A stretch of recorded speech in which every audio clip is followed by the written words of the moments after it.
네, 여러분 반갑습니다. 인체 정화로 건강을 되찾은 그런 이야기를 계속 듣고 있는데요. 반갑습니다. 네, 안녕하세요. 인천에서 온 남주희입니다. 네, 아유 반갑습니다. 네. 저 같은 경우는 20년을 넘게 슈퍼마켓을 운영을 했었어요. 네. 슈퍼를 운영을 하면서 식생활은 물론 뭐 운동도 많이 못했던 것 같아요. 네. 그래서 몸이 엄청 안 좋았었어요. 그 살이 한 20kg를 넘게 예전보다 많이 쪘으니까 그래도 50대까지는 살 찐 거는 그냥 비만으로만 생각을 했었거든요. 50이 넘어가면서 처음에는 혈압이 생기고 고지혈, 당뇨 이런 식으로 병이 생기면서 약을 이제 처방을 받아서 먹기 시작을 했어요. 그러는 과정에 당뇨약을 바꾸면서 간이 이제 완전히 망가져서 뭐 3천까지 갔던 경우도 있었어요. 간 수치가. 네, 간 수치가. 그래서 병원에 그게 몇 년 전 얘기입니까? 그게 한 5, 6년 전에 그런 시기 네. 왔었거든요. 네. 왔다가 당뇨 혈압약을 먹고 이제 그냥 그거로 다 괜찮은 줄 알았는데 작년에 갑자기 어깨가 파열이 됐어요. 회전근개가 파열이 되면서 수술을 하고 나서 거기서 소염 진통제 그거로 인해서 또 간이 또 한 번 이렇게 망가졌었거든요. 그러는 과정으로 인해서 인체 정화를 하게 된 거예요. 그때 당시에 그 간 수치만 올라간 게 아니라 혈당 수치도 많이 혈당도 엄청 많이 올라가서 인슐린까지 이제 맞자고 할 정도로 병원에서 그렇게 권유를 했는데 저 같은 경우는 인슐린은 맞지 않으려고 맞기 힘들다. 예. 너무 비참한 생각이 들더라고요, 진짜. 그렇죠. 그래서 그 이후에 어떻게 됐습니까? 그 병원에 지시돼도 다른 문제가 아니요, 그 병원 주는 약을 그 침대 밑에 이렇게 숨겨 놓으니까 청소하는 사람들이 그걸 수거해서 가지고 간호사들이 가지고 갔어요. 그 회전근개 제가 파열 예. 수술하고서 입원하고 있는 동안에 예. 얘기죠. 그리고 네. 혈압 당뇨약만 그냥 그거는 꼭 먹어야 되는 줄 알고 그때는 아주 진짜 그거는 철저하게 아침 저녁으로 먹었었어요. 그러시다가 이제 어떻게 됐습니까? 그럼 병원에 치료를 거부하고 다른 사람들보다 제가 한 2주일을 넘게 병원에 입원을 했었거든요. 입원을 하면서 너무 막 진짜 비참했었어요. 뭐 또 갑자기 또 간이 또 안 좋았다고 하니까 너무 힘들어가지고 그냥 집에 가서 치료를 하겠다고 하고 이제 나왔어요. 퇴원을 하셨네. 예. 퇴원 이후의 얘기를 좀 해주시죠. 퇴원하고 나서 며칠 있었을 거예요. 조카로부터 이제 전화가 왔어요. 이제 밥 먹자고 전화가 왔는데 가고 싶지가 않았어요. 팔에다 보조기를 차고 가야 되니까 좀 가기가 싫어서 처음에는 거부를 했거든요. 근데 자꾸 만나자고 해서 갔어요. 갔는데 얼굴을 보더니 인체 정화를 한번 해보자고 저에게 이제 권하더라고요. 그래서 처음에는 이걸 어떻게 먹느냐고 진짜 지금 한 580만 원 병원비 내고 왔는데 병원 2주 만에 계셨구나. 예, 2주 만에 이제 그렇게 하고 병원비를 내고 왔는데 내가 어떻게 이거를 먹겠냐 이렇게 했더니 그냥 한번 먹어보라고 해가지고 이제 한 2, 3일부터 제가 제대로 이제 인체 정화를 했던 것 같아요. 인체 정화를 하면서 한 5일이 지나는데 그 호전 반응이 엄청 났었어요. 어떤 것들이 나타났어요? 예를 들어서 눈에서 막 눈곱이 엄청나게 막 떨어져 아침에 자고 일어나면 눈이 붙어가지고 그렇게 심했었고 또 이제 제가 알레르기 그 비염이 있었거든요. 그 비염으로 인해서 막 콧물이 하루는 막 계속 쏟아지는 그런 것도 겪었었고 또 제가 또 심혈관 쪽에 부모님이 또 그런 쪽에도 안 좋은 게 계셔서 돌아가셨거든요. 근데 심장이 엄청 막 쪼아오는 것처럼 아픈 그런 경험도 했고 그러면서 한 2주 정도가 지나니까 호전 반응이 싹 다 네, 없어지면서 당뇨 혈압약을 안 먹었던 것 같아요. 혈압 당뇨약을 안 먹고 계속 달달이 병원은 찾아다녀가면서 그 약을 처방전만 받아왔었어요. 그래놓고 작년 8월 달에 이제 건강검진을 하게 됐거든요.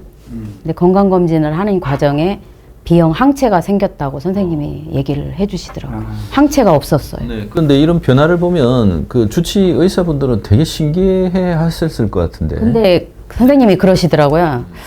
요번 달에 약을 너무 잘 먹고 와서 지금 너무 피가 깨끗해지고 다음에도 그렇게 하고 오시라고 그랬는데 그때 제가 6월 달서부터 약을 안 먹었어요.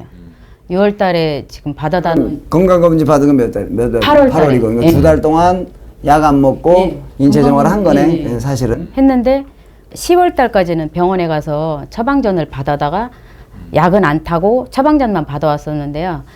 11월 달에 이제 말씀을 하셔도 된다고 해가지고 제가 선생님한테 저 이제 혈압약, 당뇨약 안 받으러 오겠다고 했더니 갑자기 팔을 딱 끌어당기더니 예? 지금 170이 넘었다고 갑자기 지금까지 계속 좋다고 하셨는데 170이 넘었는데 무슨 소리 하느냐고 어디서 이상한 거 드셨냐고 어떤 수치가 170이 넘었다고? 혈압을 막 갑자기 데리고 가더니 팔을 데리고 가더니 그러셨어요. 그래서 그 뒤로는 지금은 병원 가지 실제 않고 170 갔어요? 집에 와 재보니까? 아니요.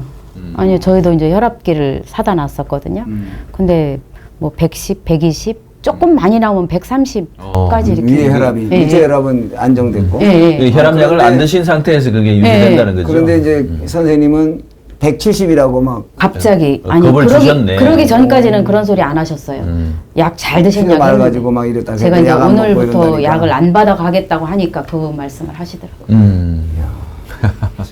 이거 그- 방송에서 이거 나가도 되는지 모르겠어 이런 내용이. 그래서 지금은 약 하나도 안 먹고 병원 가서 피 검사 해봐도 뭐 깨끗하다고 그러더라고요. 그리고 생기기 쉽지 않은 비형 항체까지 항체가 생기셨네. 그 비형 간염 항체가 나온 거를 의사는 뭐라고 그러세요? 그 선생님은? 아니 또 안 좋아질 수도 있다는 식으로 얘기를 하셨어요. 아니, 항체가 거기에 대해서 생겼는데도. 생겼는데도 거기 어떤 막 내가 이제 그러면은 선생님 그 비형 무슨 약을 처음에는 먹으라고 했었어요 병원에서. 그리고 처음에는 3개월에 한 번씩 그 간 검사 초음파를 했었거든요. 근데 지금은 이제 오라는 소리 안 하더라고요.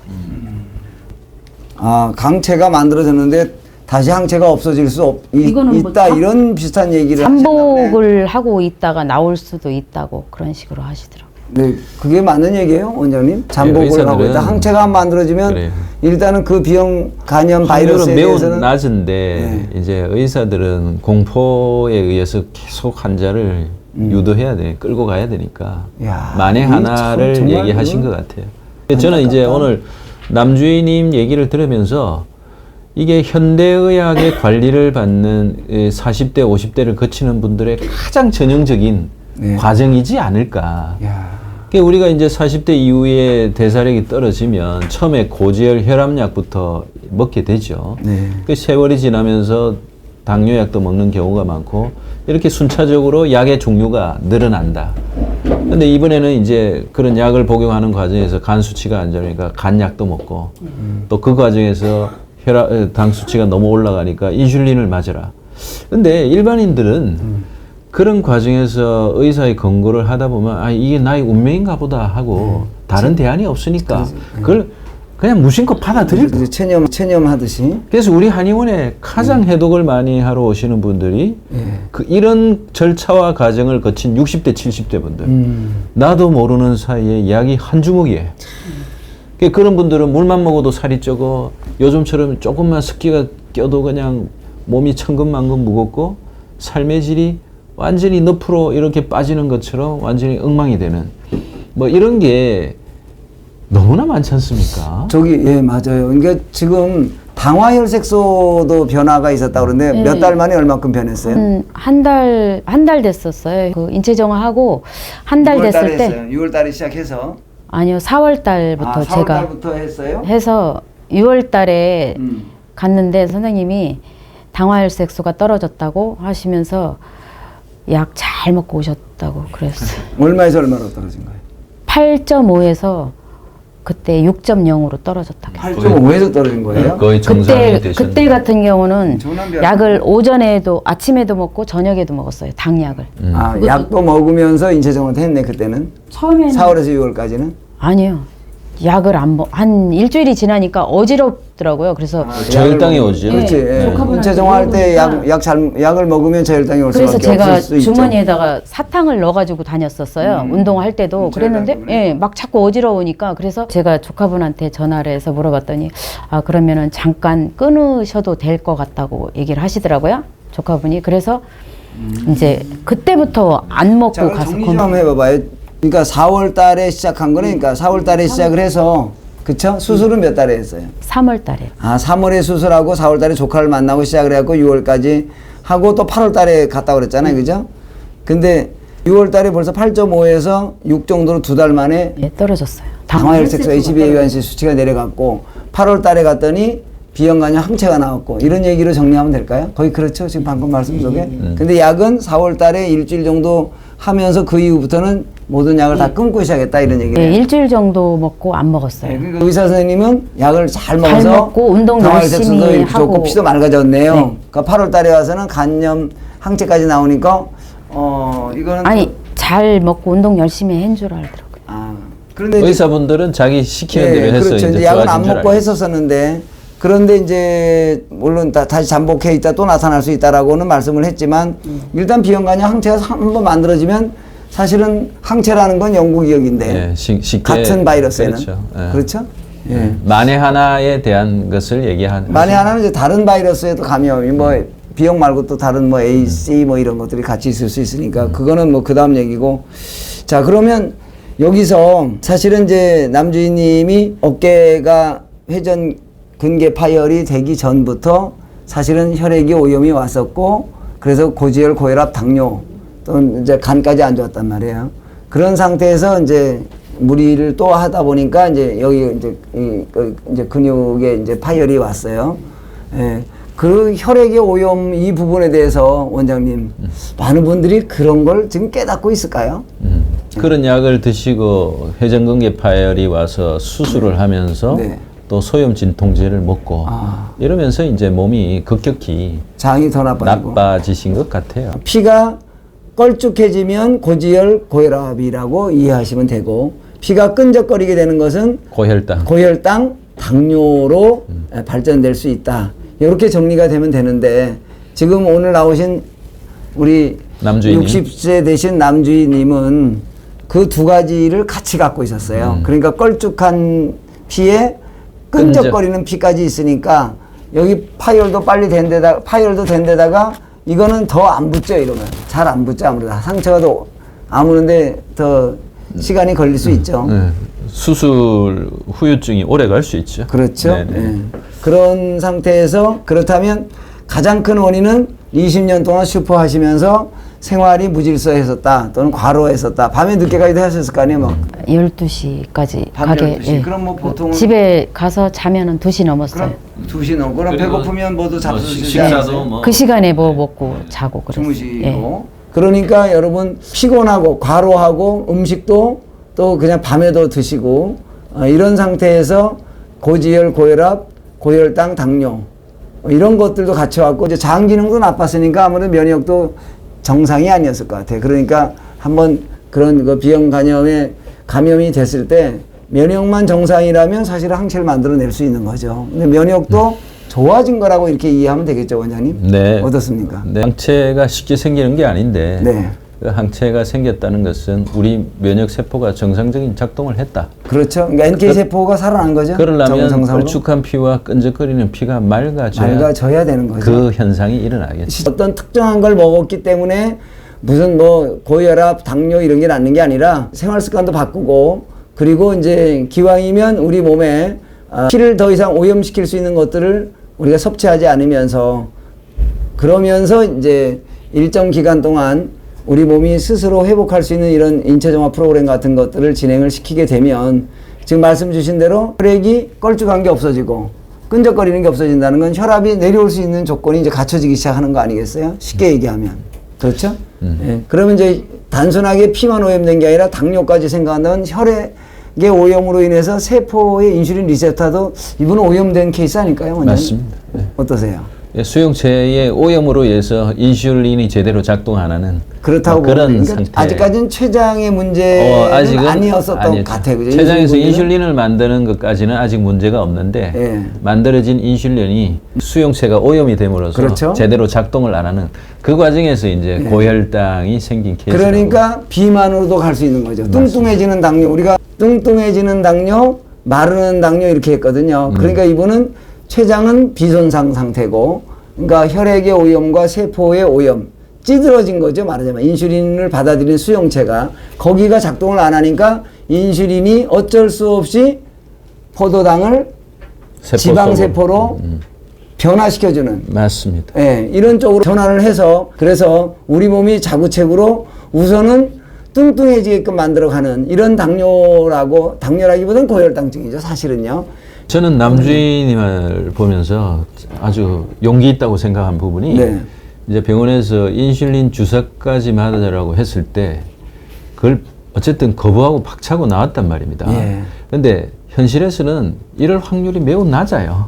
그렇죠. 대부분 병원의 설득에 의해서 그런 약을 받아들이고 그렇게 되지. 근데 맞아요. 췌장이 망가지지 않아서 인슐린 분비에는 문제가 없는데 그렇죠. 억지로 인슐린 주사를 맞으면 이분은 더 살이 찌게 돼 있습니다. 그렇죠. 우선은. 그 인슐린에 의해서 혈당 조절은 약간 되겠지만은 그 인위적으로 넣는 인슐린이 이 몸의 밸런스를 더 무너뜨릴 위험성이 매우 높은데 그러니까 지금 우리 시청자분들도 혈압, 당뇨 이런 약들을 한 번 먹으면 죽을 때까지 평생 먹어야 이런 고정관념에 어마어마하게 우리가 세뇌되어 있다는 사실을 꼭 아셔야 됩니다. 네, 참. 그 여기 산 증인이 있지 않습니까? 저도 우리 한의원에서 수많은 사람들이 인체 정화를 통해서 약을 극복한 사례들이 많은데 그럼요, 약이라는 것은 네. 아플 때 며칠, 길어도 몇 달 먹고 마는 게 전통적인 약의 의미인데 그렇죠.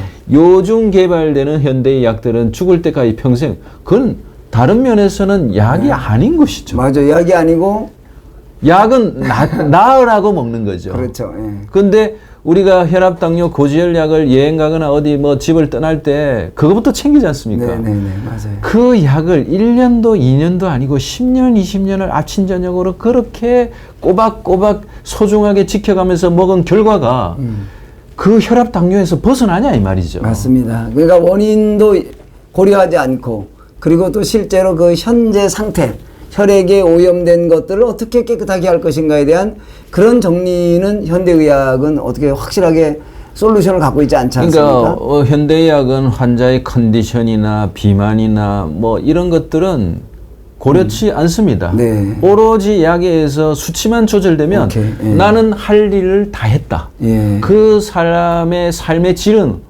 뭐 어떻게 되는지 관심도 없어요. 사실. 그리고 이제 식사를 어떻게 하는지, 잠을 언제 자는지, 운동을 어떻게 해야 되는지, 이런 것들까지도 사실은 이제 변화를 줘야 건강해진다는 얘기죠. 그러니까 지금은 정상이 다 되고 나서 본인이 생활 습관, 이거는 노력을 어떻게 하고 있는지도 좀 말씀 주실래요? 지금은 이제 예전처럼 고기를 많이 먹는다든지 예. 라면 이런 거는 거의 안 먹고요. 아, 네.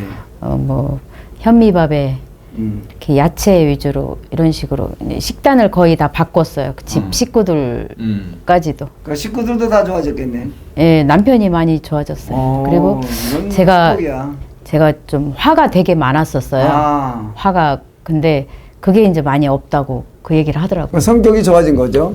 그러니까 예. 그러니까 요리하는 주부의 이 마인드의 변화가 가족 전체에 미치는 영향이 이거 엄청납니다. 그렇습니다. 아, 인체 정화는 사실 주부들이 먼저 이걸 깨달으셔야 되는. 맞아요. 예. 그리고 이제 남편도 남자들도 따라와 줘야 되죠. 네. 예. 고집 피지 말고. 아, 남편도 지금 인체 정화를 했어요. 아, 그랬어요. 남편은 어떻게 됐어요?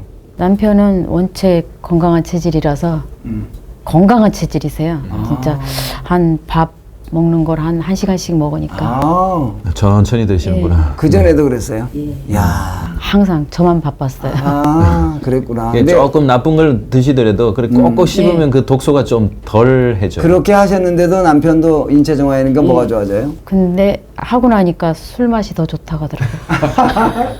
그거 좋아진 게 아닌데. 술 맛이 너무 좋아졌대요. 네. 사실 그런 고민은 있습니다. 우리 한의원에도 알코올 중독 환자의 와이프가 데리고 오는데 해독 인체 정화를 하고 나면 참 그런 딜레마에 빠집니다. 예. 남편은 너무 좋아해요. 해독하고 나니까 술이 더 달고 술술 넘어간다고. 근데 와이프는 괜히 인체 정화 시켰나. 이제 이런 부분이죠. 그 정도로 이제 간 능력이 좋고 해독 능력이 좋으니까 예. 인체 정화를 하면 술이 달고 술술 넘어가죠. 근데 이제 술을 이제 왜 먹느냐에 이제 그런 것들을 알고 절제해야죠. 그렇죠. 사실, 네, 술은 그렇게 기분 좋아지기 달고 술술 먹는 넘어간다고 거니까. 그냥 드시면 안 되죠. 예, 예. 그만큼 몸이 깨끗해지고 해독 능력이 좋아졌다는 게 술을 마시면 느낄 수는 있죠. 아, 그래요. 그리고 이제 마지막으로 우리 남주인님, 우리 시청자분들께 남기고 싶은 말씀 있으면 좀 주실래요? 저 같은 경우는 병원에서 주는 약이 진짜 최고인 줄 알았어요. 약 없으면 큰일 나는 줄 알고 내가 자발적으로 가서 약국에서 사다 먹는 것도 뭐 많았었어요. 근데 지금은 제가 이제 모든 약을 다 끊었습니다. 그리고 약이 우리 몸에 진짜 독을 부르는 것 같더라고요. 제가 너무 체험을 많이 했기 때문에 그래서 이거를 보시는 분들도 진짜 한 번 더 생각하고 드셨으면 좋겠어요. 아이고 소중한 메시지입니다. 그래요. 네. 물론 꼭 필요할 때는 아까 우리 또 원장님께서 말씀 주셨지만 잠깐씩 먹는 거는 약이 필요할 때가 있죠. 예. 이제 소화도 정 안 되고 그럴 때는 급히 뭐 소화제가 한 번쯤은 필요할 수도 있을 것 같아요. 그러나 중요한 것은 어떻게 우리가 음식을 먹어야 되는지 그런 법칙들이 있다고 보면 되겠어요. 그걸 저희는 섭식 10원칙 또는 섭생 10원칙 이렇게 표현을 하고 있고, 그리고 숨 쉬는 것부터 시작해서 물 마시는 거, 어떻게 우리가 언제 자야 되고, 이런 전반적인 부분에 대해서 우리가 지켜줘야 될 최소한의 법칙, 이런 것들을 저희는 건강식 개명 이렇게 이야기하고 있습니다. 그런 걸 준수하시면서 이제 음식 조절하고 기왕이면 우리 몸에 부담 주지 않는 잘 발효된 그런 발효 배양물이라든가 이런 것들을 섭취하는 것도 좋은 방법 중에 하나인 것을 저희는 늘 이렇게 계몽하듯이 알려드리고 있거든요. 원장님 여기까지 우리 할까요? 네. 직접 나오셔서 우리 시청자분들께 사례를 공유해 주셔서 정말 감사드리고요. 수고하셨습니다. 네, 수고하셨습니다.